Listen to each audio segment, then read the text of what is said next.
From Reminder Media, this is Stay Paid, a sales and marketing podcast on a mission to help you close more deals and retain more business. Hosted by the VP of Marketing, Josh Stake, and Reminder Media's president, Luke Akery. So get ready to hear the golden nuggets that will allow you to live a life of freedom tomorrow, but only if you take action today.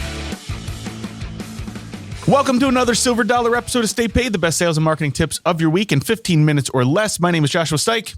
And I am Luke Akery. Hi, Luke Akery. Hi. Luke, after a year and a half of virtual-only conferences, in-person events are back. This means for us marketers, conferences and trade shows are added back into our lead generation and sales channel. Thank God. Yes. So today we're going to go over how to successfully sell your services and close more deals at conferences. And we're going to break this down sort of into three parts. We're going to talk a little bit about the pre-conference planning and what you need to do before your conference, what you need to do at the actual conference, and then what you can do post-conference. And one of the reasons we're talking about this now, obviously, is because conferences are back. We had about a year. I was actually going back and looking at our conference list from last year. Yeah. And we had about 40 plus conferences scheduled, 40 to 50 conferences scheduled. And I got up through February, and then in our spreadsheet, it just died. Canceled. I was like, and virtual conferences are not the same. That was a year. Yeah, that was February of 2020. We haven't done a conference. Virtual conferences definitely for even vendors are way worse. I think for people, I prefer going to in-person conferences. I can focus better. I know it saves you time being able to just learn virtually, but I feel it's kind of like watching a YouTube video. Yeah. But when you're in person, you get the energy, you get a network, you get to go out for drinks afterwards, dinner, and then virtual conferences, trying to close people virtually is virtually impossible. That's a good line. But closing in person, it's so much better. You get face to face. There's more trust there. There's more relationship building. And you just came off of the other reason is you just came off of this high of an incredible conference. Incredible. Where was that one? It was in Texas. Okay. So 8% Dallas nation. Where this was a new industry for us to kind of break into. We wanted to go to the conference to test it out. This is insurance. We've worked with lots of insurance agents, but we've never been to an insurance conference and tried that angle. How many deals did you guys end up with? So technically we closed 103, but I don't count them because some came back with bad credit cards. And so I think we're at like 90 something right now. And Andrew's still trying to get the expiration dates on some and security codes on others. Well, and the reason why we bring that up is because obviously we're excited about it. We're excited to have those folks join Reminder Media. Yeah, if you're listening to this, comment on the YouTube videos. So absolutely. But also to kind of set the mentality of, deciding why you're going to a conference. We go to conferences to sell. Yes. We go to conference to acquire new clients. Some people may go to conference for brand building. Some people may go for lead generation. It depends on your sales cycle. We have a very high velocity, low, ticket item sales process. So that's what works for us at conferences. That's how we kind of track our success. So that's sort of something we'll get into a little bit as we talk about setting goals. But the first thing that you want to look at is your pre-conference planning. Right. And what you're actually obviously choosing the conferences that make sense for you, but you definitely want to plan out your experience. What I mean by that is the experience that people are going to have to your booth. We talked a little bit about this in preparation for the show in terms of what swag are you bringing? Yeah. What are you going to actually bring to attract people? Swag actually matters. You wouldn't think that the swag matters because we started conferences rolling our eyes at swag and be like, do we really have to? I can't believe I'm going to spend $1,000 on sunglasses with bottle openers on them, but it pays. It does because it's a conversation starter. One is conversation starter, but two is people come around, they get the swag for their kids that were left at home, right? They do a bunch of that stuff. It gives you the opportunity to actually talk to them. I love the sunglasses with the bottle opener because it shows a little bit of our personality because we can kind of make the joke about, hey, and we are a good time, ladies and gentlemen. We do everything intentionally. This is a point to kind of point out to everyone as you're thinking through it. Like when we would go to sunny areas, like we do Las Vegas, we do California, that's when the sunglasses came into play. That's also when the chapstick came into play. We offer chapsticks. We think, okay, you're out in the desert, you're in Las Vegas, it's going to be sunny, your lips are going to get chapped. Let's take things that are actually useful for people.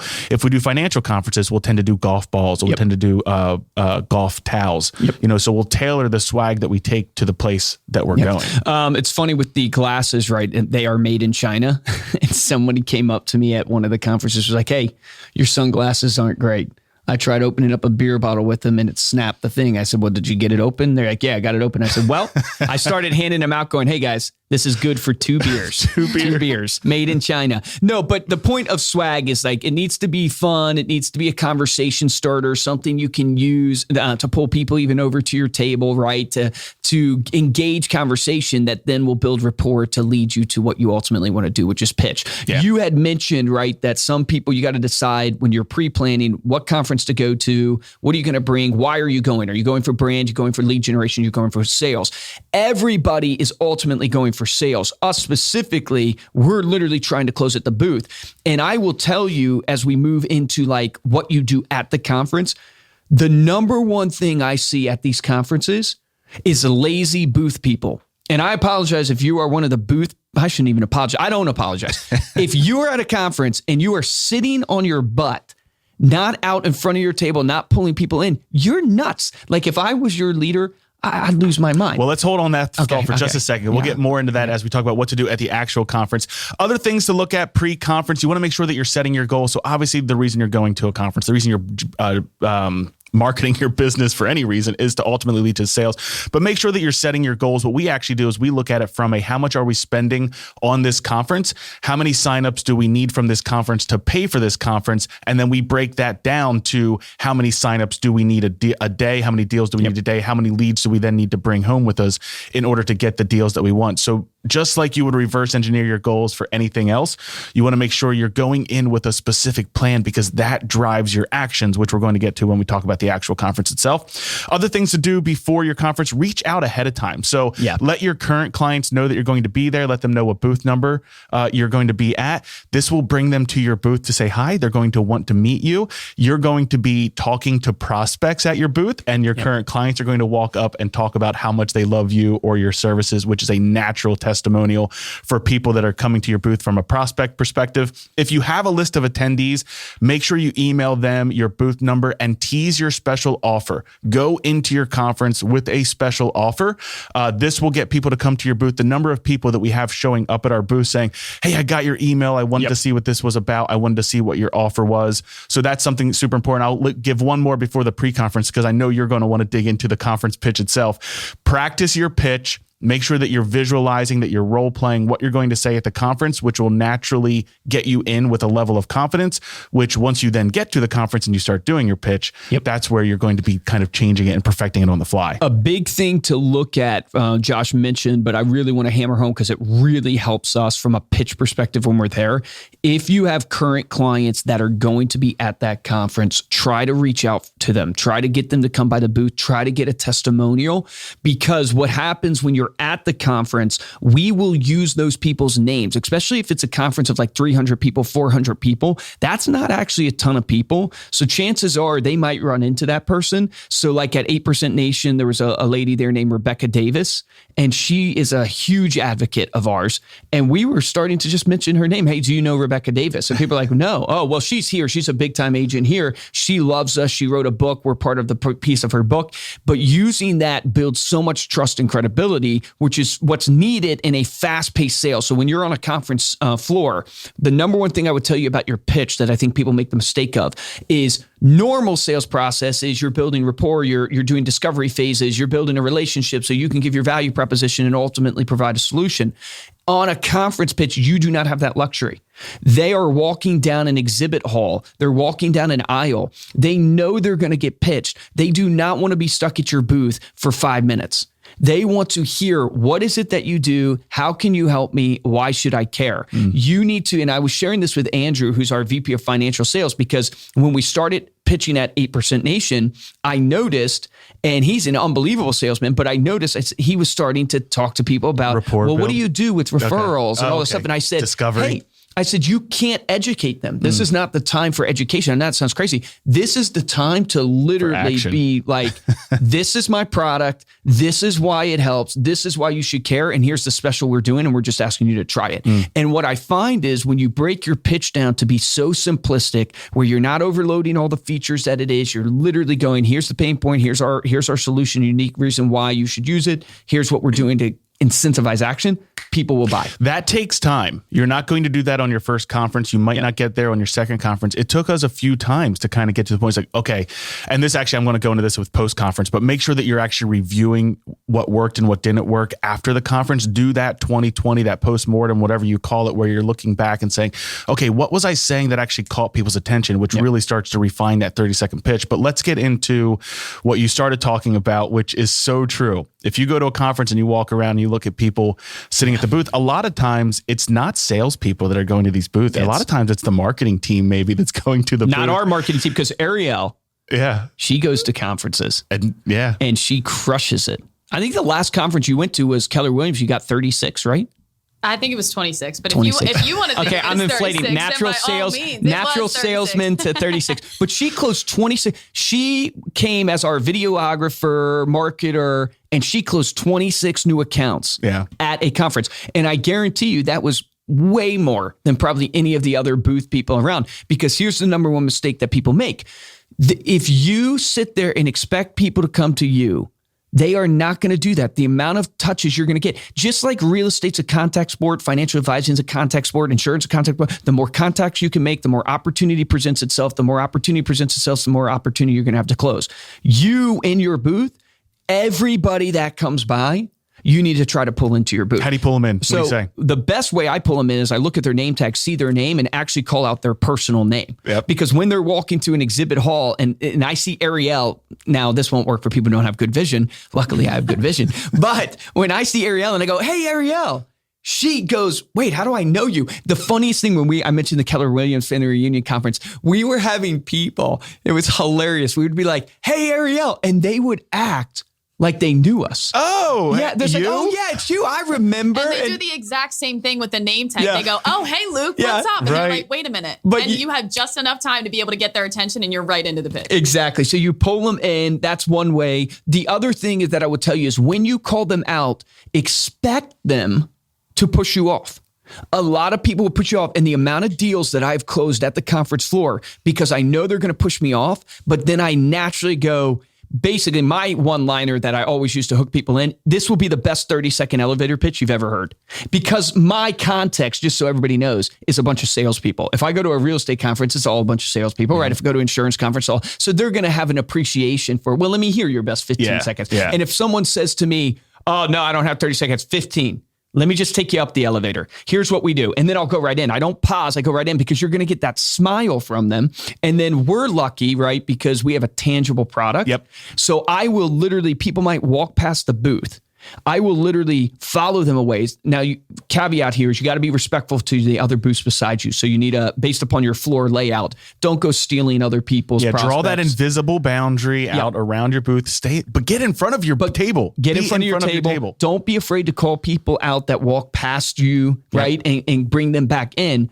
Give them your 15 seconds. Give it with as much passion as you can because they will have an appreciation for the hustle that you're laying out. We then have a tangible product, which is amazing because we're able to, when I give my pitch, hey, I want you to think about generating referrals. How do you keep in touch with your clients? We produce for you your own branded magazine. That's right. We're going to make it. We're going to put it all together for you. Send it to your clients as a gift. Let me show you. And I grab it. Even if you do not have a tangible product, create a tangible item that speaks to your product because that you can pull people and once someone can touch it, once they get that tactile feeling, they're starting to look at it. That's building confidence within themselves that, okay, now I have the information. Now the only job that you have is to convince me to take the next step. And you never know who's walking by your booth and the opportunity it will present. I'll give you two examples. So at the 8% where we just came from, this guy walks by my booth with I think it was his wife.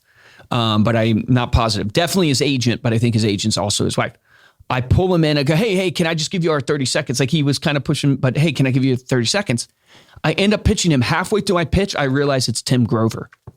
And I go, oh my gosh, it's Tim Grover. Now, for those who are listening that don't know who Tim Grover is, he's the coach of Michael Jordan. He coached Kobe Bryant, Dwayne Wade. He wrote a book called Relentless. I mean, super popular. I think he has like 250,000 plus followers on Instagram, speaks all over.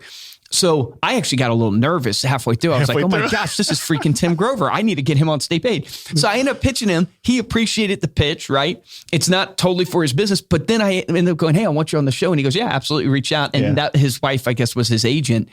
So hopefully now we're going to have Tim Grover on the pitch. That was from me being willing to pitch a guy that was walking by. This was near the end of the day after everybody almost had left, and I still pitched him. Second story I'll give you is I end up trying to pitch this guy that's walking by our booth.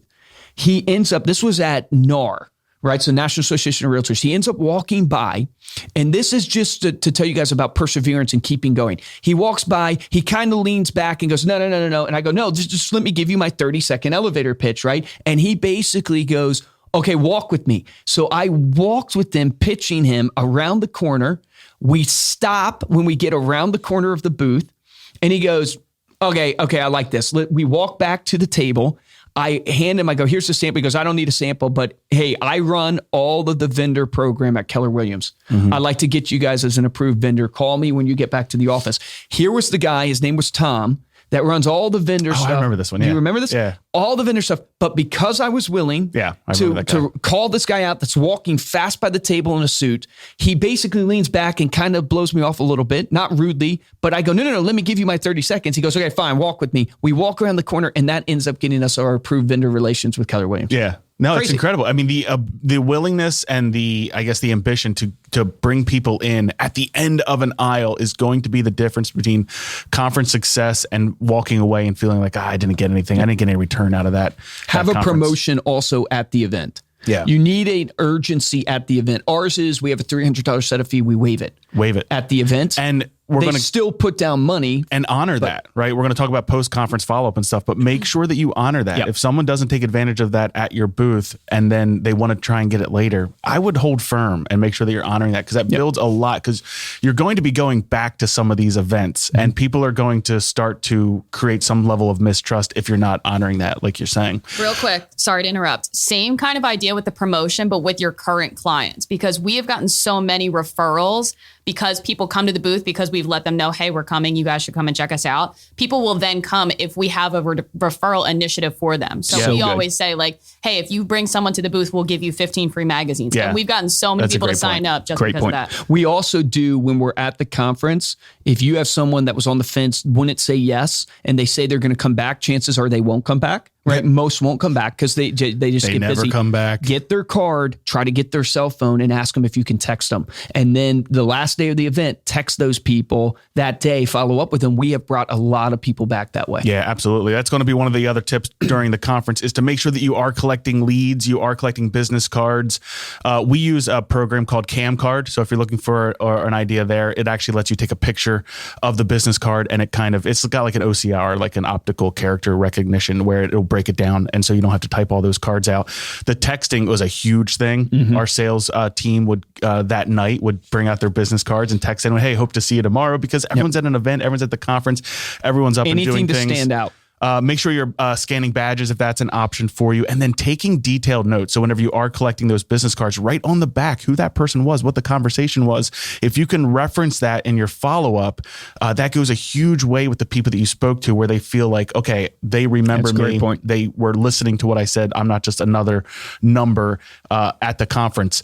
The other thing to do is to walk the expo floor. So this not only lets you talk to other vendors and build relationships, which we've built a lot of great relationships with vendors that we're doing business with today. Yeah, we have. That we've met at expos.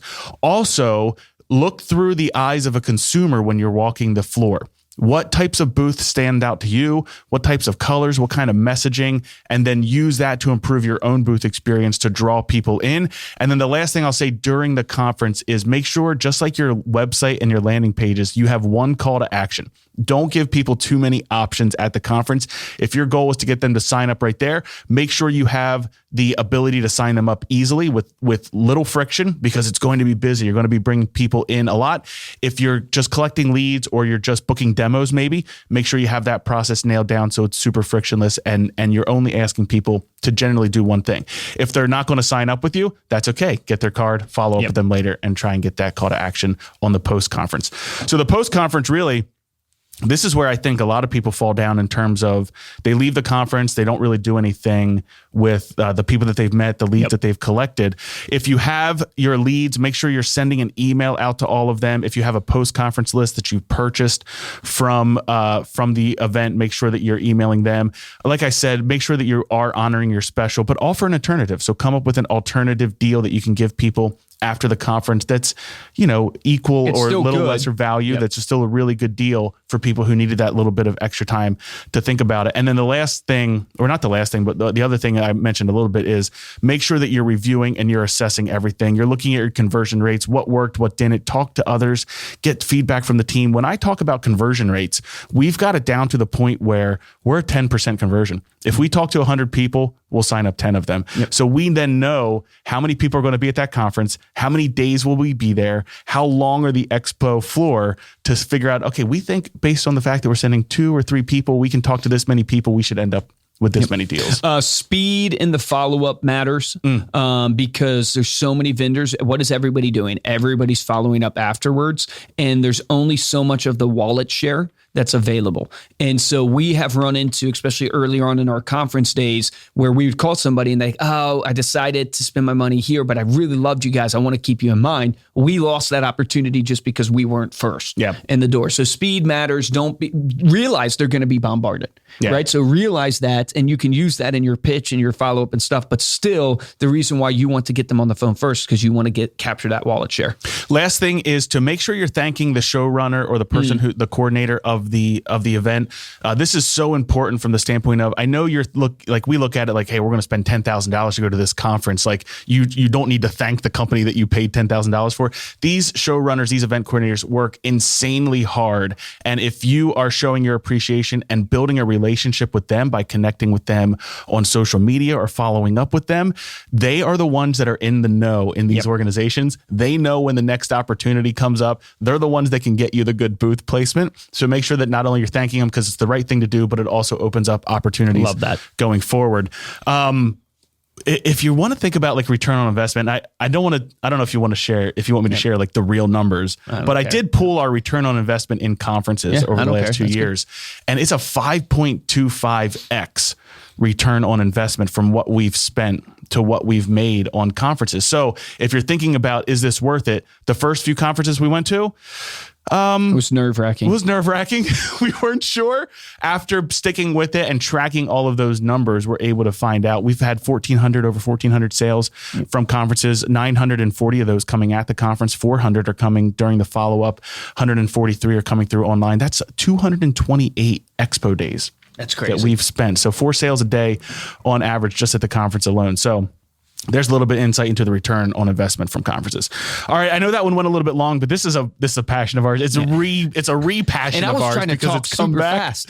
Thank you so much for listening. You can head over to staypaidpodcast.com for the show notes and video of this episode. Make sure if you're checking out this video and you signed up with us, you joined ReminderMedia at one of the conferences, you comment on that video to let us know. We really appreciate you doing that.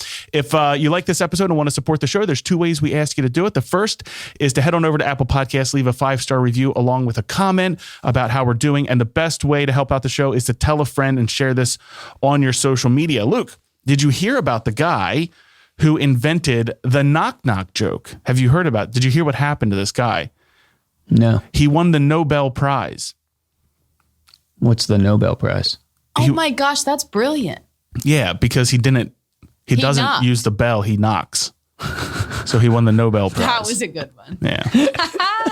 Ariel revealed before the show, she's like, sometimes during the show I give your dad jokes and but when I listen back to them, I find them to be hilarious. They're kind of like a fine wine. They get better with age.